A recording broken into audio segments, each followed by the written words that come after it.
మీ GIET ఇప్పుడు GGUగా మారింది. 2000కు పైగా ప్లేస్మెంట్స్, IPM, KPMG వంటి సంస్థలతో ఇంటిగ్రేటెడ్ కోర్సులు, UPSC కోచింగ్, అడ్మిషన్లు ఓపెన్. గత కొద్ది నెలలుగా బంగారం అలాగే వెండి తగ్గటం పెరగటం ఇదంతా మనం చూస్తూనే ఉన్నాము.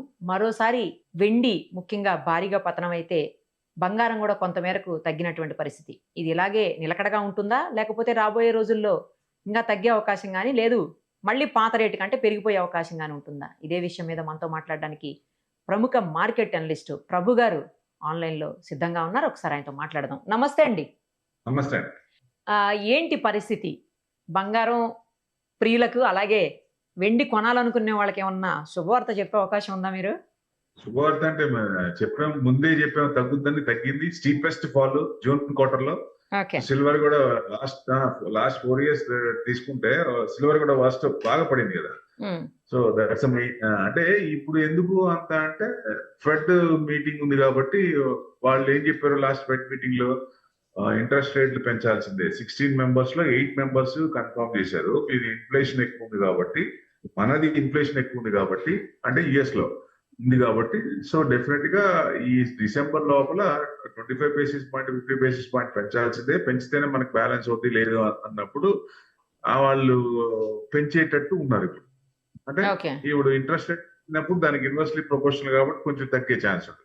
ప్లస్ మనకి లోకల్ మనకు వచ్చేదానికి డైరెక్ట్ మన ప్రైమ్ మినిస్టర్ గారు వద్దన్నారు 1 year, అదొక ఎఫెక్ట్. ట్యాక్స్ పెంచాం 6% నుంచి 9%. గోల్డ్ తో పాటు మొత్తం తగ్గుతున్నాయి. సో మరి ఇప్పుడు ఆ ఇంపోర్ట్ ట్యాక్స్ తగ్గిస్తారా? 6% 15% చేశాం, 9% ఎక్స్ట్రా. దాని మూలంగా కొంచెం ఎక్కువ మంది ఇన్వెస్ట్మెంట్ యాంగిల్ లో కొంత పర్సెంటేజ్ తగ్గింది. యూసేజ్ మామూలుగా అర్జెంట్ ఉన్న వాళ్ళు కొనుక్కున్నారు, కొంతమంది ఆగారు కూడా. ఇన్వెస్ట్మెంట్ యాంగిల్ లో కానీ కొనుక్కుందాం అనుకున్న వాళ్ళు ఆగారు. 80% ఆయన మాట విన్నారు. సో ఇప్పుడు తగ్గుతుంది. క్రూడ్ ఎలా తగ్గుతుందో గోల్డ్ కూడా తగ్గుతుంది. ఈ రెండు ఇండియాకి మంచిదే కదా. సో ఇప్పుడు మరి ఒరిజినల్ రేట్స్ కి ఆ రేట్స్ అంత ముందు పెంచిన రేట్లు ముందు ఉన్న రేట్లు వస్తాయా? ఇప్పుడు ఇవి కూడా దీన్ని కూడా అలా చేయాలి కదా, మరి ట్యాక్స్ తగ్గించాలి కదా. మళ్ళీ రావాలి కదా. ఎందుకు చేయరు? మీరే చెప్పాలి మార్కెట్ అనలిస్ట్ గా, ఎందుకు చేయట్లేదు? ఎందుకు చేయట్లేదు అంటే ఇప్పుడు అన్ని పెరిగిపోయినాయి. ఇప్పుడు సపోజ్ క్రూడ్ పెరిగిందని చెప్పి మొత్తం మీకు ప్రతి వస్తువు ప్రతి ఐటమ్ మీద రేట్లు పెంచారు. ఇప్పుడు మరి క్రూడ్ దాదాపుకి వచ్చేసింది 72. మన వార్ స్టార్ట్ కాకముందు ఏ రేట్ ఉందో ఆ రేటుకి వచ్చేసింది. మరి ఇప్పుడు తగ్గించాలి కదా. ఇప్పుడు మేము తగ్గించమని అడుగుతున్నాం. ఇన్వెస్టర్ కమ్యూనిటీ ఎప్పుడు తగ్గించమని అడుగుతుంది. సో మీకు తగ్గిస్తే అమౌంట్ మిగిలితే మిగతా వాటి మీద రొటేషన్ అవుద్ది, అదర్ ఆర్టికల్స్ మీద పర్చేజ్ అవుద్ది. అప్పుడు ఇంకా మంచిదే కదా. సో డెఫినెట్ గా అది పాజిటివ్ పాయింట్. సో ఇప్పుడు తగ్గించాలి అంటే ఇప్పుడు ట్రెండింగ్ చూస్తే ఇంకా కొంచెం తగ్గేటట్టే ఉంది. ఇప్పుడు మీకు దాదాపుగా 165 నుంచి 140, ప్రెసెంట్ 140 164, అంటే 140 to 150 అనుకుంటే 140 164 దాకా వచ్చింది MCX లో. ఇవాళ జస్ట్ నామినల్ గా 400 points ప్లస్ లో ఉందండి. సిల్వర్ చూస్తే 2,13,900, అంటే 22 క్యారెట్స్ ఇంకా కొంచెం తక్కువ ఉంది సార్. ఇంకా అంటే జనరల్ గా 24 ఎక్స్చేంజ్ లో లిస్ట్ అయ్యేది 24 మెయిన్ ఉంటుంది. దాని ప్రకారంగా వెళ్తాం. కానీ ఆర్నమెంట్ గోల్డ్ అంతా 22 క్యారెట్స్ ఉంటుంది మాక్సిమం. 22. ఇప్పుడు 22 ఏంటి మీకు ఇంకా తక్కువలో కూడా వస్తున్నాయి. సో ఇక్కడ కూడా ఒక పాయింట్ ఏంటంటే, ఇప్పుడు సపోజ్ మీరు గోల్డ్ షాప్ కి వెళ్ళారు, నేను 22 క్యారెట్ కంటే తక్కువ చూపిస్తాను అక్కడ, మీరు గుర్తుపట్టగలరా? తెలీదు. షాప్ ఇది ఈ క్యారెక్టర్స్ అంటే తప్ప మామూలుగా ఇండివిజువల్ ఇన్వెస్టర్ కానీ ఇండివిజువల్ రిటైల్ కొనుక్కునే వాళ్ళకి కానీ ఇంత క్యారెక్టర్స్ అనేది అది టెస్ట్ చేస్తే గానీ చెప్పలేం, కానీ మామూలుగా అయితే చెప్పలేం. అక్కడ అందుకనే ట్రస్ట్ వర్తినెస్. అక్కడ ట్రస్ట్ ఉన్న వాళ్ళు ఇప్పుడు అలవాటైన షాప్ వేరే షాట్కి వెళ్ళిన మోసం చేయొచ్చు, చెప్పలేము. మనకేం తెలియదు కదా, క్యారెక్టర్స్ తక్కువ ఇస్తే ఏం తెలియదు. అయినా ఒక సామెత కూడా ఉంది కదా సార్, బంగారం తయారు చేసి అతను భార్యకి తయారు చేసినా కూడా అందులో కూడా కల్తీ కలుపుతారని. మీరే చెప్పాలి, మేము చెప్పిన కంటే ఉంది అలాగా ఒక నానుడి.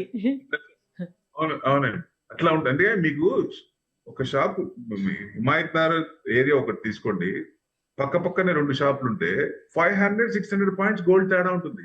ఎందుకు ఉంటుందంటే మీరు చెప్పిందే కారణం. ఫిక్స్డ్ రేట్ ఉండదు. ప్రతి షాప్ కూడా ఈ రేట్ లో, అది కూడా రావాలి. ప్రతి బయట రిటైల్ అమ్మేది కూడా ప్రతి షాప్ కూడా ఒకటే రేట్ మెయింటైన్ చేయాలి. గోల్డ్ ఇంటర్నేషనల్ బయట నుంచి తెప్పించుకుంటాం కాబట్టి దానికి మనకు పెద్ద కంట్రోల్ ఉండదు. అనేక విధాలుగా ఇండియాలోకి ఎంటర్ అవుద్ది. సో ఒక్కొక్కళ్ళు క్వశ్చన్ చూసుకుంటారు, పర్వాలేదు తగ్గించుకుంటారు, కొంతమంది కొంచెం పెంచుకుంటారు. అంటే ఆ ప్రీమియం అనేది షాప్ కి తేడా ఉంటుంది. That's what main thing. అది ఇంకా కొంచెం తగ్గే ఛాన్స్ ఉందా అంటే ఇంకా కొంచెం తగ్గే ఛాన్స్ ఉంది. జూలై 29th మళ్ళీ ఫెడ్ మీటింగ్ ఉంది. అక్కడ ఇంట్రెస్ట్ రేట్ పెంచచ్చు అనేది ఎక్స్పెక్టేషన్.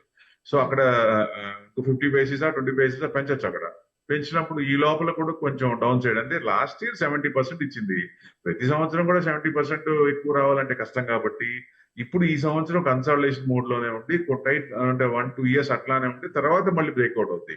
అంటే లాంగ్ టర్మ్ మళ్ళీ పాజిటివ్ ఉంది గోల్డ్ కానీ మెటల్స్ కానీ. సరే సిల్వర్ తీసుకుంటే సిల్వర్ కూడా మీకు ఇండస్ట్రియల్ యూసేజ్ మారినంత కాలం, ఆల్టర్నేట్ రానంత కాలం ఈ సిల్వర్ మీద డిమాండ్ ఉంటుంది. సో కన్సిస్టెంట్ గా లాంగ్ టర్మ్ అయితే ఓకే, కానీ షార్ట్ టర్మ్ లో కొంచెం ఈ జిగ్స్ అనేవి ఉన్నాయి కాబట్టి కొంచెం తగ్గే ఛాన్సులే ఉన్నాయి. కొంచెం ఎవరైనా సరే కొంచెం వెయిట్ చేయొచ్చు. ఎందుకంటే 140 తగ్గిందంటే మళ్ళీ నెక్స్ట్ 136,500 అంతవరకు ఉంది నెక్స్ట్ సపోర్ట్. అక్కడ దాకా రావచ్చు. 1 lakh ఏమన్నా వచ్చే అవకాశం ఉంటుందా? అంటే మరి ఇప్పుడు సెంట్రల్ బ్యాంక్స్ అన్ని కొంటున్నాయి. వాళ్ళందరూ ఏదైనా అమ్మితే, ఇప్పుడు రష్యా అమ్మింది, ఎందుకు అమ్మింది? వార్ మెయింటైన్ చేయడానికి, యుక్రెయిన్ వార్. అదే టర్కీ అమ్మింది, ఆయిల్ అమ్ముడుపోవట్లేదు కాబట్టి వాళ్ళకి రొటేషన్ కావాలి కాబట్టి గోల్డ్ కొంత అమ్మారు. అంటే వాళ్ళకి ప్రాబ్లం వచ్చినప్పుడు ఏదన్నా, మనం 91 లో పివి నరసింహారావు గారు ఎట్లా చేశారో అట్లానే దాన్ని ప్రతి కంట్రీ కూడా ఫాలో అవుతుంది అనుకోవచ్చు. దాని అనుగుణంగా ఎవరికి ప్రాబ్లం వచ్చిందో వాళ్ళు అనుగుణంగా అమ్ముతారు, కానీ అందరూ ఒకేసారి అమ్మే ఛాన్స్ లేదుగా.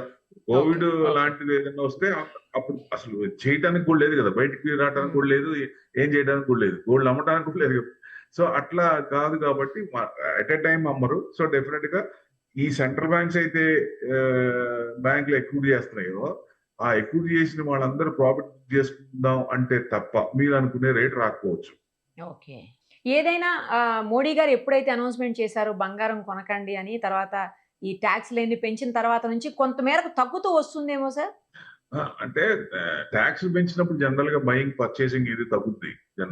ప్లస్ ఆయన చెప్పారు కాబట్టి విన్నారు, 100% విన్నారు. 1 year ఆగుదాం, తొందర ఏముంది, ఇప్పుడు నేను ఎమర్జెన్సీ లేని వాళ్ళంతా ఆగచ్చు కదా, పర్సెంటేజ్ ఆగుద్ది మీకు. ఇక్కడ గోల్డ్ షాపుల్లో కూడా రీప్లేస్మెంట్ కే ఉంది, పర్చేసింగ్ పవర్ తగ్గింది. ఈ షాపులు కూడా మీరు అడగచ్చు, షాపులన్నీ కలకలాడుతున్నాయి కదా అని. గోల్డ్ షాపులు ఎప్పుడు కలకలాడుతూనే ఉంటాయండి, పెరిగినా తగ్గినా. గోల్డ్ రీప్లేస్మెంట్ అంటే పాత తీసుకొని యాడ్స్ అన్ని అవి తగ్గిన, ఎందుకంటే రీప్లేస్మెంట్ ఉంటాయి, కొత్త ఆర్నమెంట్స్. ఇప్పుడు ఈ సంవత్సరం ఉన్న ఆర్నమెంట్స్ నెక్స్ట్ ఇయర్ ఉండవు. వాటి కోసం రీప్లేస్మెంట్ చేసుకొని balance amount they are willing to pay.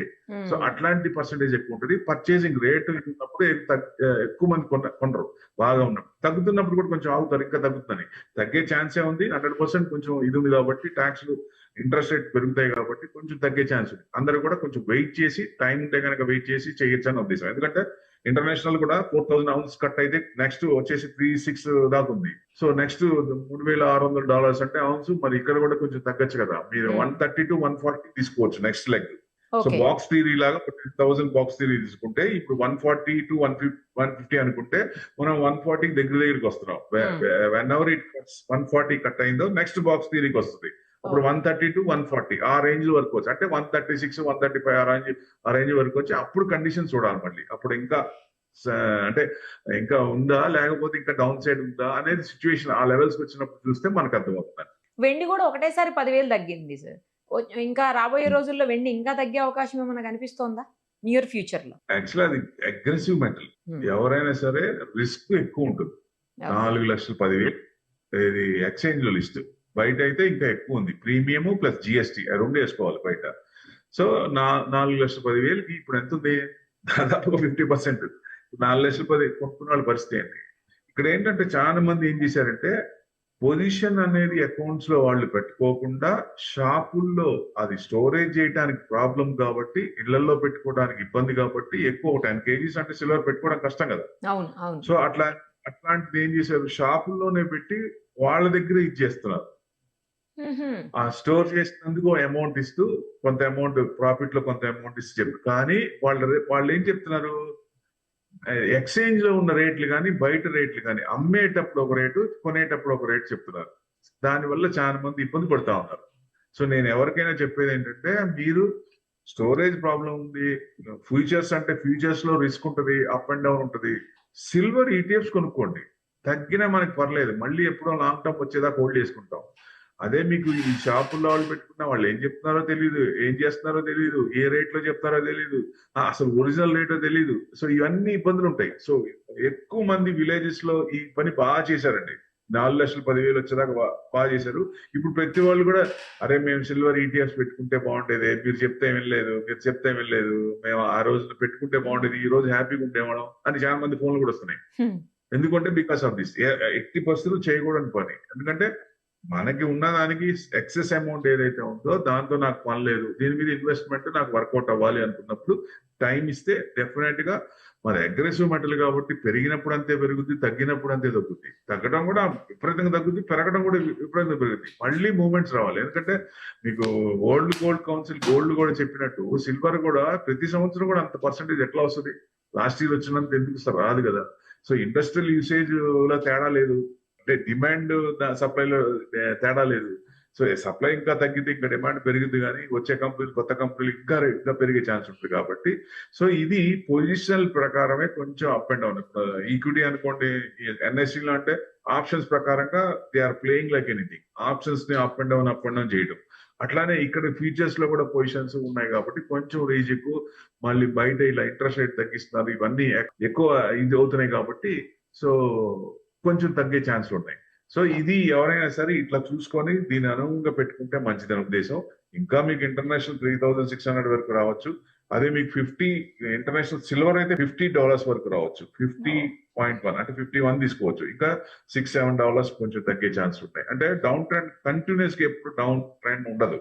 So ఎక్కడో చాట కొంచెం బలం తీసుకొని సపోర్ట్ తీసుకొని అక్కడి నుంచి కొంచెం మూవ్మెంట్ అయ్యే ఛాన్స్ ఉంది కాబట్టి మళ్ళీ అంతవరకు రావచ్చు. ఇది మీకు మన మార్కెట్ లో చూస్తే మనం 135, 136 ఆ రేంజ్ కి వచ్చి ఎక్కడైనా సపోర్ట్ తీసుకుంటాం. మీరు అన్నట్టు లక్షకి ఇది రాకపోయినా సిల్వర్ 2 లక్షల ఇంకా 13,000 ఉంది కాబట్టి ఆ 13,000 కంటే 2 lakhs మాక్సిమం 2 lakhs 2,000, 2 lakhs 3,000 వరకు రావచ్చు. అంటే 2 లక్షల ఫిగర్ వరకు కొంచెం డౌన్ ట్రెండ్ ఉంది, అక్కడ వరకు రావచ్చు అనేది ఎక్స్పెక్ట్ చేస్తున్నాం. లెట్ us see అండి. Thank you so much.